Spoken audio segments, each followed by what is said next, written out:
March 11ರಂದು Robert release ಎಂದು ಯಾವಾಗ announce ಆಯಿತೋ ರಾಜ್ಯಾದ್ಯಂತ ದರ್ಶನ್ ಅಭಿಮಾನಿಗಳು ರಾಬರ್ಟ್ ಅನ್ನು ಸ್ವಾಗತಿಸಲು ಎಲ್ಲ ಸಿದ್ಧತೆಗಳನ್ನು ನಡೆಸಿಕೊಂಡರು.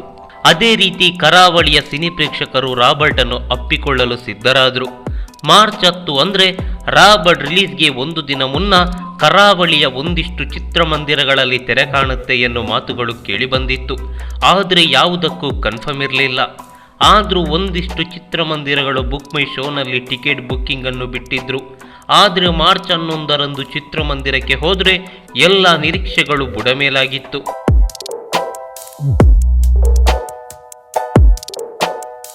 ಎಸ್, ಮಾರ್ಚ್ 11ರಂದು ತೆರೆ ಕಂಡ ರಾಬರ್ಟ್ ಕರಾವಳಿಯ ಯಾವುದೇ ಸಿಂಗಲ್ ಸ್ಕ್ರೀನ್ನಲ್ಲಿ ತೆರೆ ಕಂಡಿಲ್ಲ. ಮಂಗಳೂರಿನ 3, ಮಣಿಪಾಲದ 2, ಕೋಟೇಶ್ವರದ 1 ಮಲ್ಟಿಸ್ಕ್ರೀನ್ನಲ್ಲಿ ರಾಬರ್ಟ್ ತೆರೆ ಕಂಡಿರೋದನ್ನು ಹೊರತುಪಡಿಸಿ ಯಾವ ಸೆಂಟರ್ನಲ್ಲೂ ರಾಬರ್ಟ್ ರಿಲೀಸ್ ಆಗಿಲ್ಲ. ಟಿಕೆಟ್ ದುಬಾರಿಯಾಗಿದ್ದರೂ ಮಂಗಳೂರಿನ ಪ್ರೇಕ್ಷಕರಿಗೆ 3 ಮಲ್ಟಿಪ್ಲೆಕ್ಸ್ನಲ್ಲಾದರೂ ರಾಬರ್ಟ್ ಪ್ರದರ್ಶನ ಕಾಣ್ತಿದೆ. ಇತ್ತ ಉಡುಪಿಯಲ್ಲಿ ರಾಬರ್ಟ್ ತೆರೆ ಕಂಡಿಲ್ಲ. ಆದರೂ 5-6 ಕಿಲೋಮೀಟರ್ ಪ್ರಯಾಣಿಸಿ ಮಣಿಪಾಲಕ್ಕೆ ಹೋಗಿ ರಾಬರ್ಟ್ ಅನ್ನು ವೀಕ್ಷಿಸಬಹುದು. ಅತ್ತ ಕುಂದಾಪುರದಲ್ಲೂ ರಾಬರ್ಟ್ ರಿಲೀಸ್ ಆಗಿಲ್ಲ. ಆದರೂ 5 ಕಿಲೋಮೀಟರ್ ಕ್ರಮಿಸಿ ಕೋಟೇಶ್ವರದ ಮಲ್ಟಿಪ್ಲೆಕ್ಸ್ಗೆ ಹೋಗ್ಬೋದು. ಆದರೆ ಪುತ್ತೂರು, ಸುಳ್ಯ, ಬೆಳ್ತಂಗಡಿ, ಮೂಡಬಿದ್ರೆ, ಸುರತ್ಕಲ್, ಕಾರ್ಕಳ, ಬೈಂದೂರಿನ ಪ್ರೇಕ್ಷಕರು ಏನ್ ಮಾಡಬೇಕು? ಹೀಗಾಗಿ ಅವಿಭಜಿತ ದಕ್ಷಿಣ ಕನ್ನಡ ಜಿಲ್ಲೆಯ ಕೇವಲ 10% ಪ್ರೇಕ್ಷಕರಿಗಷ್ಟೇ ರಾಬರ್ಟ್ ದರ್ಶನವಾಗ್ತಿದೆ.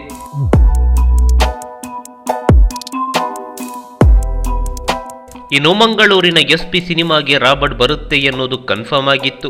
ಹಾಗೆ ಚಿತ್ರಮಂದಿರದವರು ರಾಬರ್ಟ್ ಅನ್ನು ಸ್ವಾಗತಿಸಲು ಸಿದ್ಧರಾಗಿದ್ದರು. ಹಂಚಿಕೆದಾರರ ಅತಿಯಾದ ಹಣದ ಬೇಡಿಕೆಯಿಂದ ರಾಬರ್ಟ್ ಕೊನೆಗಳಿಗೆಯಲ್ಲಿ SP ಸಿನಿಮಾದಲ್ಲಿ ರಿಲೀಸ್ ಆಗಲೇ ಇಲ್ಲ.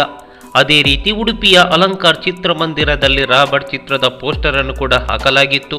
ಬೆಳಗ್ಗೆ 10:30ರ ಪ್ರದರ್ಶನಕ್ಕೆ 9 ಗಂಟೆಗೆ ಪ್ರೇಕ್ಷಕರು ಜಮಾಯಿಸಿದ್ರು. ಆದರೆ ರಾಬರ್ಟ್ ತೆರೆ ಕಾಣೋದು ಇನ್ನೂ ಕನ್ಫರ್ಮ್ ಆಗಿರಲಿಲ್ಲ. ಕೊನೆಗೆ ರಾಬರ್ಟ್ ರಿಲೀಸ್ ಆಗಲೇ ಇಲ್ಲ.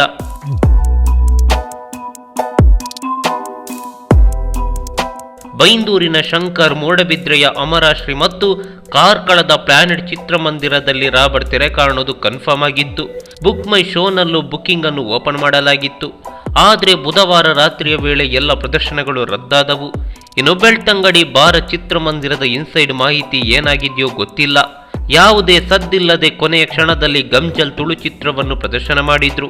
ಇತ್ತ ಪುತ್ತೂರಿನಲ್ಲಿ ರಾಬರ್ಟ್ಗೆ ದುಬಾರಿ ವೆಚ್ಚ ಭರಿಸಬೇಕಾಗಿರೋದ್ರಿಂದ ವಾರಕ್ಕೂ ಮುನ್ನವೇ ಗಂಜಲ್ ತೆರೆ ಕಾಣುತ್ತೆ ಎನ್ನುವುದು ಕನ್ಫರ್ಮ್ ಆಗಿತ್ತು. ಹಾಗೆ ಸುಳ್ಯದ ಸಂತೋಷ್ ಮತ್ತು ಸುರತ್ಕಲ್ನ ನಟರಾಜ್ಯದಲ್ಲಿ ಹೀರೋ ಪ್ರದರ್ಶನ ಕಂಡ್ರೆ ಬೈಂದೂರಿನ ಶಂಕರ್, ಕುಂದಾಪುರದ ವಿನಾಯಕ, ಉಡುಪಿಯ ಅಲಂಕಾರ್ನಲ್ಲಿ ಹೀರೋ 2ನೇ ವಾರಕ್ಕೆ ಪ್ರದರ್ಶನವನ್ನು ಮುಂದುವರಿಸಿತು.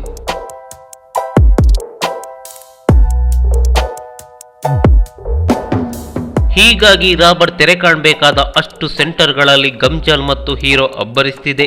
ವಿತರಕರು ದುಬಾರಿ ವೆಚ್ಚವನ್ನು ಡಿಮ್ಯಾಂಡ್ ಮಾಡಿದ್ರು ಸರಿ, ಆದರೆ ಚಿತ್ರಮಂದಿರದವರು ಆ ಹಣವನ್ನು ಭರಿಸೋದಾದ್ರೂ ಹೇಗೆ? ಮೊದಲೇ ಕರೋನಾದಿಂದ ಕಂಗೆಟ್ಟ ಚಿತ್ರಮಂದಿರದ ಮಾಲೀಕರು ಅಷ್ಟೊಂದು ಮೊತ್ತ ನೀಡಲು ಹೇಗೆ ಸಾಧ್ಯ? ಪ್ರೇಕ್ಷಕರ ಮೇಲೆ ಹೊರೆ ಹಾಕಲು ಸಾಧ್ಯವೇ? ಮಲ್ಟಿಪ್ಲೆಕ್ಸ್ನಲ್ಲಾದರೆ 150ರ ಟಿಕೆಟ್ 300 ಆದರೂ ಪ್ರೇಕ್ಷಕರು ಹೋಗಿಯೇ ಹೋಗ್ತಾರೆ.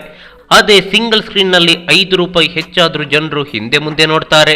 ಹೀಗಿರುವಾಗ ಏಕಾಏಕಿ 50-100 ರೂಪಾಯಿ ಸಿಂಗಲ್ ಸ್ಕ್ರೀನ್ನಲ್ಲಿ ಏರಿಕೆ ಮಾಡಲು ಸಾಧ್ಯನಾ? ಒಮ್ಮೆ ಯೋಚಿಸಿ. ಇದನ್ನರಿತೆ ಕರಾವಳಿಯ ಚಿತ್ರಮಂದಿರದ ಮಾಲೀಕರು ರಾಬರ್ಟ್ ಅನ್ನು ಕೊಂಡುಕೊಳ್ಳಲು ಮೀನಮೇಷ ಎಣಿಸಿದ್ದು.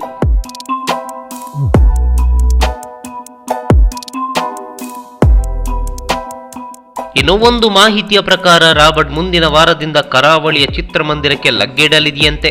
ಆದರೆ ಇದು ಎಷ್ಟು ಸತ್ಯ ಎಷ್ಟು ಸುಳ್ಳು ಅನ್ನೋದಕ್ಕೆ ಉತ್ತರವಿಲ್ಲ.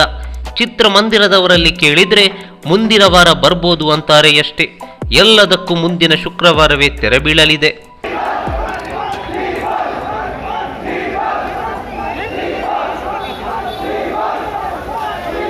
ಈ ಮಾಹಿತಿ ನಿಮಗೆ ಇಷ್ಟವಾಗಿದ್ರೆ ಲೈಕ್ ಮಾಡಿ, ಶೇರ್ ಮಾಡಿ. ಹಾಗೆ ನಿಮ್ಮ ಅನಿಸಿಕೆ ಅಭಿಪ್ರಾಯಗಳನ್ನು ಕಾಮೆಂಟ್ ಬಾಕ್ಸ್ನಲ್ಲಿ ಬರೆಯಿರಿ. ನೀವು ನಮ್ಮ ಕೋಸ್ಟಲ್ ಕನ್ನಡ ಯೂಟ್ಯೂಬ್ ಚಾನಲ್ಗೆ ಸಬ್ಸ್ಕ್ರೈಬ್ ಆಗಿಲ್ಲ ಅಂದರೆ ದಯವಿಟ್ಟು ತಕ್ಷಣವೇ ಸಬ್ಸ್ಕ್ರೈಬ್ ಬಟನ್ಗೆ ಕ್ಲಿಕ್ ಮಾಡಿ. ಹಾಗೆ ನಮ್ಮ ಪ್ರತಿ ಅಪ್ಡೇಟ್ಸ್ಗಳನ್ನು ಶೀಘ್ರದಲ್ಲೇ ತಿಳಿಯಲು ಪಕ್ಕದಲ್ಲಿರೋ ಬೆಲ್ ಐಕಾನ್ಗೆ ಕ್ಲಿಕ್ ಮಾಡಿ. ಹಾಗೆ ನಮ್ಮ ಹೆಚ್ಚಿನ ಅಪ್ಡೇಟ್ಸ್ಗಳಿಗಾಗಿ ಕೋಸ್ಟಲ್ ನೆಟ್ವರ್ಕ್ ಫೇಸ್ಬುಕ್ ಪೇಜ್ಗೆ ವಿಸಿಟ್ ಮಾಡಿ. ಧನ್ಯವಾದಗಳು.